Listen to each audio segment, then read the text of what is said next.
चलिए जानते हैं आज देश और दुनिया की सिलेक्टेड काम की और महत्वपूर्ण 25 बड़ी खबरों को सिर्फ 10 मिनट में। पर अभी तक आपने इस वीडियो को लाइक नहीं किया है तो लाइक कर दें और इस चैनल को सब्सक्राइब भी कर लीजिए। भाजपा के घोषणा पत्र में यूसीसी का वादा 70 साल से ऊपर के बुजुर्गों को 5 लाख तक मुफ्त इलाज, गरीबों के लिए 3 करोड़ घर। जी हां दोस्तों, प्रधानमंत्री मोदी ने रविवार को दिल्ली स्थित पार्टी दफ्तर में 2024 लोकसभा चुनाव के लिए भाजपा का मैनिफेस्टो जारी किया। इसे भाजपा का संकल्प, मोदी की गारंटी नाम दिया गया। मोदी के साथ मंच पर जेपी नड्डा, राजनाथ सिंह, अमित शाह और निर्मला सीतारमण मौजूद थे। दोस्तों, संकल्प पत्र की पहली कॉपी गुजरात, हरियाणा और छत्तीसगढ़ से आए 3 लोगों को दी गई। ये वे लोग थे जिन्होंने मोदी सरकार की पिछली किसी न किसी योजना का फायदा लिया था। पार्टी ने पिछले 10 साल के वादों और उन्हें पूरा करने पर बना एक वीडियो भी जारी किया। पार्टी अध्यक्ष जेपी नड्डा, संकल्प पत्र कमेटी के अध्यक्ष राजनाथ सिंह ने अपनी बातें रखी। इसके बाद प्रधानमंत्री मंच पर आए। 46 मिनट की स्पीच में पिछले 10 साल के कामकाज का लेखा जोखा देते हुए उन्होंने कहा कि हमने 370 को हटाया, महिला आरक्षण जैसे वादे पूरे किए। चलिए दोस्तों, जान लेते हैं इसके बाद अगली खबर। बाबा अंबेडकर को याद कर अमित शाह ने आरक्षण पर दिया बड़ा बयान, कांग्रेस पर बोला हमला। जी हां दोस्तों, केंद्रीय गृह मंत्री अमित शाह ने रविवार छत्तीसगढ़ में जनसभा को संबोधित किया। इस दौरान उन्होंने अंबेडकर जयंती पर संविधान निर्माता डॉक्टर भीमराव अंबेडकर को याद करते हुए कहा कि उनकी पार्टी भारतीय जनता पार्टी राजनीति में है, तब तक आरक्षण को खत्म नहीं होने देंगे। अमित शाह ने एक चुनावी सभा को संबोधित करते हुए कहा कि केंद्र में एक बार फिर नरेंद्र मोदी के नेतृत्व में भाजपा की सरकार बनने पर 3 वर्ष में छत्तीसगढ़ में नक्सलवाद को समाप्त कर दिया जाएगा। इसके बाद दोस्तों, जान लेते हैं अगली बड़ी खबर। सलमान खान के घर पर हमला, लॉरेंस बिश्नोई के भाई अनमोल ने ली जिम्मेदारी। जी हां दोस्तों, बॉलीवुड सुपरस्टार सलमान खान के घर के बाहर रविवार सुबह 4:55 पर फायरिंग हुई। भाईजान के बांद्रा स्थित गैलेक्सी अपार्टमेंट के सामने 2 बाइक सवारों ने 6 राउंड फायरिंग की। बदमाशों ने हवाई फायरिंग की और वे भाग गए। अब सलमान खान के घर के बाहर फायरिंग की जिम्मेदारी लॉरेंस बिश्नोई के भाई अनमोल बिश्नोई ने ली है। दोस्तों, हमले के दावे को लेकर एक पोस्ट वायरल हो रहा है। वहीं क्राइम ब्रांच के एक अधिकारी ने दावा किया है कि एक गोली सलमान खान के घर के अंदर मिली है। दोस्तों, आपकी जानकारी के लिए बता दें, इससे पहले खुलासा किया गया था कि सलमान खान के घर के बाहर हुई फायरिंग के पीछे लॉरेंस बिश्नोई गैंग का हाथ हो सकता है और लॉरेंस बिश्नोई से सुरक्षा एजेंसियां पूछताछ भी कर सकती है। चलिए दोस्तों, जान लेते हैं इसके बाद अगली खबर। पीएम मोदी बोले कांग्रेस के दिल में जलन भरी हुई है। एमपी के पिपरिया में कहा शाही फैमिली धमका रही, मोदी तीसरी बार प्रधानमंत्री बने तो आग लग जाएगी। जी हां दोस्तों, प्रधानमंत्री मोदी रविवार को मध्य प्रदेश के पिपरिया पहुंचे। उन्होंने कहा कि विधानसभा चुनाव में मध्य प्रदेश ने पूरे देश को चौंका दिया। होशंगाबाद से जो लहर उठी वो पूरे देश में फैल गई। प्रधानमंत्री ने कहा कि कांग्रेस का शाही परिवार धमकी दे रहा है कि मोदी तीसरी बार प्रधानमंत्री बना तो देश में आग लग जाएगी। बस देश को डराओ, घबराओ, आग फैलाओ। आज देश में आग नहीं लगी। यह जलन उनके दिल और दिमाग में ऐसे भरी पड़ी है कि वह उनको अंदर से जलाती जा रही है। प्रधानमंत्री मोदी भाजपा प्रत्याशी दर्शन सिंह चौधरी के लिए चुनावी सभा करने आए थे। पीएम मोदी 8 दिन के भीतर तीसरी बार मध्य प्रदेश आए हैं। चलिए दोस्तों, जान लेते हैं इसके बाद अगली खबर। यूटिलिटी बिल भरने के लिए करते हैं क्रेडिट कार्ड का इस्तेमाल तो हो जाइए सावधान, ये 2 बैंक वसूलेंगे सरचार्ज। जी हां दोस्तों, अगर आप भी टेलीकम्युनिकेशन, बिजली, गैस, पानी, इंटरनेट सर्विसेज, केबल सर्विसेज जैसे यूटिलिटी बिल भरने के लिए क्रेडिट कार्ड का इस्तेमाल करते हैं तो आपको सतर्क रहने की जरूरत है। दरअसल दोस्तों, प्राइवेट सेक्टर के बैंक यस बैंक और IDFC फर्स्ट बैंक के क्रेडिट कार्ड ग्राहकों के लिए अच्छी खबर नहीं है। दरअसल दोस्तों, दोनों बैंकों ने क्रेडिट कार्ड से यूटिलिटी बिल के पेमेंट पर सरचार्ज लगाने का फैसला किया है। यह नियम 1 मई से लागू हो जाएगा। इसका मतलब है दोस्तों कि दोनों बैंकों के क्रेडिट कार्ड से यूटिलिटी बिल का पेमेंट करने पर अब आपको सरचार्ज देना होगा।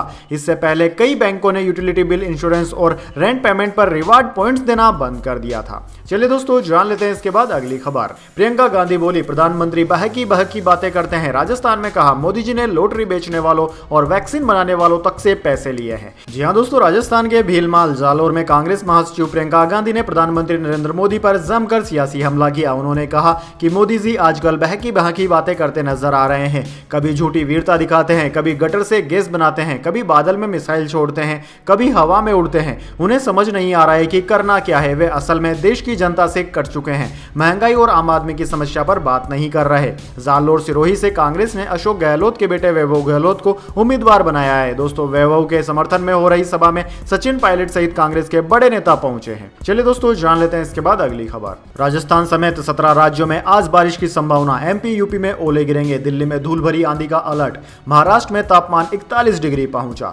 जी हां दोस्तों, देश में पिछले हफ्ते से शुरू हुआ बारिश और आंधी तूफान का दौर अब भी जारी है। मौसम विज्ञान विभाग ने मध्य प्रदेश, राजस्थान समेत 17 राज्यों में बारिश का अनुमान लगाया है। यहां शनिवार को भी बरसात देखने को मिली थी और रविवार को भी बरसात देखने को मिली। एमपी में ओले भी गिरे थे। वहीं दोस्तों, मौसम विज्ञान विभाग ने बताया है कि एमपी, राजस्थान के अलावा उत्तर प्रदेश, पंजाब, हरियाणा, दिल्ली, केरल, तमिलनाडु, पुडुचेरी, कर्नाटक, तेलंगाना, महाराष्ट्र, छत्तीसगढ़, ओडिशा, झारखंड, बिहार, पश्चिम बंगाल, अंडमान एवं निकोबार द्वीप समूह में आज बारिश होगी। इससे इन राज्यों में हीट वेव और तेज गर्मी से हल्की फुल्की राहत मिलने की उम्मीद है। वहीं दोस्तों, जम्मू कश्मीर, हिमाचल प्रदेश, पंजाब, हरियाणा, मध्य प्रदेश, उत्तराखंड और उत्तर प्रदेश में आज ओले गिरने का भी अलर्ट जारी किया गया है। इसके अलावा दोस्तों, राष्ट्रीय राजधानी दिल्ली में धूल भरी आंधी का अलर्ट है। वहीं दोस्तों, देश भर के ज्यादातर हिस्सों में जहां बारिश से मौसम के तापमान में गिरावट दर्ज की गई है, वहीं कुछ इलाके ऐसे भी है जहां तेज गर्मी का दौर लगातार जारी है। रविवार को महाराष्ट्र के मालेगांव में 41 डिग्री सेल्सियस तापमान दर्ज किया गया। इसके बाद दोस्तों, जान लेते हैं अगली बड़ी खबर। अब इलेक्ट्रिक गैजेट्स हथौड़ा मारने पर भी नहीं टूटेंगे। वैज्ञानिकों ने खोजा नया मटेरियल। इस पर जितनी ज्यादा फोर्स लगेगी, ये उतना मजबूत व्यवहार करेगा। जी हां दोस्तों, आपने बिल्कुल सही सुना। अब smart watch, band, wearable sensors और हेल्थ मॉनिटरिंग करने वाले इलेक्ट्रॉनिक गैजेट्स हथौड़ा मारने या खींचने पर भी नहीं टूटेंगे, क्योंकि यूनिवर्सिटी ऑफ कैलिफोर्निया के वैज्ञानिकों ने एक ऐसा मटेरियल इन्वेंट किया है जिसे खींचकर या पटक कर भी तोड़ा नहीं जा सकता। इसके अलावा इस मटेरियल से 3D प्रिंटर की मदद से मानव अंगों को भी प्रिंट किया जा सकेगा। दरअसल दोस्तों, यह एडोप्टिव ड्यूरेबिलिटी का सिद्धांत फॉलो करता है। इससे बने पदार्थ कठोर वातावरण में भी डैमेज नहीं होंगे, बल्कि इन पर जितनी ज्यादा फोर्स लगाई जाएगी, ये उतना ही ज्यादा टफ यानी कि कठोर बिहेवियर शो करेंगे। चलिए दोस्तों, जान लेते हैं इसके बाद अगली बड़ी खबर। दिल्ली में बिजली पानी पर सब्सिडी जारी रहेगी। एलजी बोले ये योजनाएं किसी पार्टी की नहीं। आप मंत्री बोले यही है केजरीवाल की ताकत। जी हां दोस्तों, दिल्ली के उपराज्यपाल वीके सक्सेना ने शनिवार को कहा कि दिल्ली में बिजली पानी और बस किराया सब्सिडी जारी रहेंगी, क्योंकि ये योजनाएं किसी पार्टी विशेष की नहीं है। एक प्रेस बयान में एलजी ने कहा कि अफवाहें फैलाई जा रही कि केंद्र सरकार और उपराज्यपाल सब्सिडी योजनाएं बंद कर देंगे, क्योंकि दिल्ली सीएम जेल में बंद है। दिल्ली सरकार में मंत्री सौरभ भारद्वाज ने कहा कि जो लोग कहते थे कि वे केजरीवाल सरकार को जेल से नहीं चलने देंगे, उन्होंने हार मान ली है। उन्होंने कहा कि एलजी वीके सक्सेना को यह बयान इसलिए जारी करना पड़ा क्योंकि कुछ लोग आम आदमी पार्टी नेता जनता के बीच गलत अफवाह फैला रहे थे कि दिल्ली में मुफ्त योजनाएं बंद हो जाएगी। चलिए दोस्तों, जान लेते हैं इसके बाद अगली बड़ी खबर। 185 ड्रोन, 110 बैलिस्टिक और 36 क्रूज मिसाइलें। ईरान के इजराइल पर हमले से दुनिया भर में मची खलबली। जी हां दोस्तों, सीरिया में ईरान के ठिकानों पर इजरायली एयर स्ट्राइक के बाद से पश्चिम एशिया में कुछ बड़ा होने की आशंका जताई जा रही थी। अब यह आशंका सच साबित हो गई है। ईरान ने इजराइल पर दर्जनों ड्रोन और मिसाइलों से हमला कर दिया। हालांकि इजरायली सैन्य अधिकारियों ने सिर्फ एक सैन्य ठिकाने को मामूली नुकसान पहुंचने का दावा किया है। मीडिया रिपोर्ट्स में एक बच्ची के घायल होने की बात कही जा रही है। वहीं दूसरी तरफ एक अन्य रिपोर्ट के अनुसार ईरान ने इजराइल पर 185 ड्रोन के जरिए हमला किया। इसके साथ ही तेहरान की ओर से 110 जमीन से जमीन पर मार करने वाली मिसाइलें भी दागी गई। क्रूज मिसाइल फायर करने की भी बात की जा रही है। वहीं दोस्तों, न्यूयॉर्क टाइम्स की रिपोर्ट के अनुसार ईरान ने इजराइल पर 185 ड्रोन से हमला किया। इसके अलावा 110 जमीन से जमीन पर मार करने वाली और 36 क्रूज मिसाइलें भी दागी गई है। यानी कि दोस्तों, हमास इजराइल के बाद अब ईरान इजराइल युद्ध भी शुरू हो चुका है। चलिए दोस्तों, जान लेते हैं इसके बाद अगली बड़ी खबर। आईपीएल 2024, शुभमन गिल ने तोड़ा विराट कोहली का रिकॉर्ड, सबसे कम उम्र में हासिल की बड़ी उपलब्धि।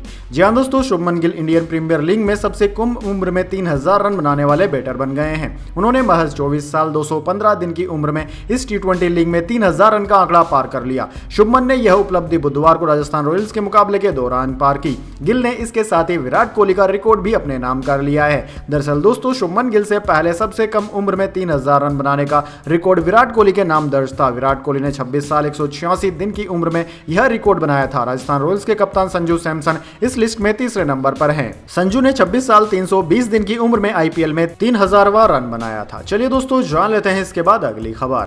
लाहौर में अंडरवर्ल्ड डॉन अमीर सरफराज की हत्या, अज्ञात लोगों ने गोली मारी। इस पर सरबजीत सिंह को मारने के आरोप थे। जी हां दोस्तों, लाहौर के डॉन अमीर सरफराज की हत्या कर दी गई है। न्यूज एजेंसी पीटीआई की रिपोर्ट में दावा किया गया है कि अमीर को लाहौर में कुछ लोगों ने गोली मार दी। इसके बाद उनकी मौत हो गई। दोस्तों, माना जा रहा है कि अमीर सरफराज और उसके साथी ने ही पाकिस्तान की खुफिया एजेंसी आईएसआई के इशारे पर साल 2013 में लाहौर जेल में बंद भारतीय नागरिक सरबजीत सिंह की पीट कर हत्या कर दी थी। दिसंबर 2018 में पाकिस्तान की एक कोर्ट ने सबूतों की कमी का हवाला देते हुए सरबजीत की हत्या के 2 आरोपियों को रिहा कर दिया था। उनमें अमीर सरफराज और मुदसर शामिल थे। किसी ने इन दोनों के खिलाफ गवाही नहीं दी थी।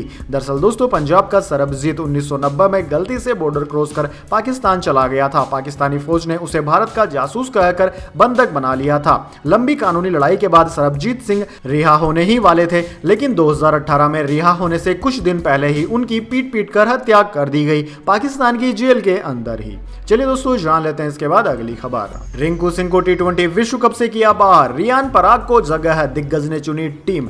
जानिए किन किन खिलाड़ियों को दिया गया है मौका। जी हां दोस्तों, इंडियन प्रीमियर लीग 2024 के तुरंत बाद ही भारतीय टीम T20 विश्व कप में खेलने उतरेगी। इस महीने के आखिर में चयनकर्ता टीम की घोषणा कर सकते हैं। बीसीसीआई ने पहले ही रोहित शर्मा की कप्तानी में टीम के उतरने की घोषणा कर दी है। अब मुख्य चयनकर्ता को टीम चयन को लेकर बैठक करनी है। पूर्व भारतीय क्रिकेटर मोहम्मद कैफ ने अपनी T20 विश्व कप टीम की घोषणा कर दी है और जिसमें शुभमन गिल और रिंकू सिंह को बाहर रखा गया है। दरअसल दोस्तों बात करें मोहम्मद कैफ के द्वारा चुनी गई भारतीय टीम की, तो दोस्तों उस भारतीय टीम में यशस्वी जायसवाल, रोहित शर्मा, विराट कोहली, सूर्यकुमार यादव, हार्दिक पांड्या, ऋषभ पंत, अक्षर पटेल, रविंद्र जडेजा, कुलदीप यादव, जसप्रीत बुमराह, अर्शदीप सिंह, यजुवेंद्र चहल, शिवम दुबे, रियान पराग और मोहम्मद सिराज को शामिल किया गया है। वैसे दोस्तों कमेंट करके बताइए क्या T20 टीम में रिंकू सिंह की जगह बनती है या नहीं।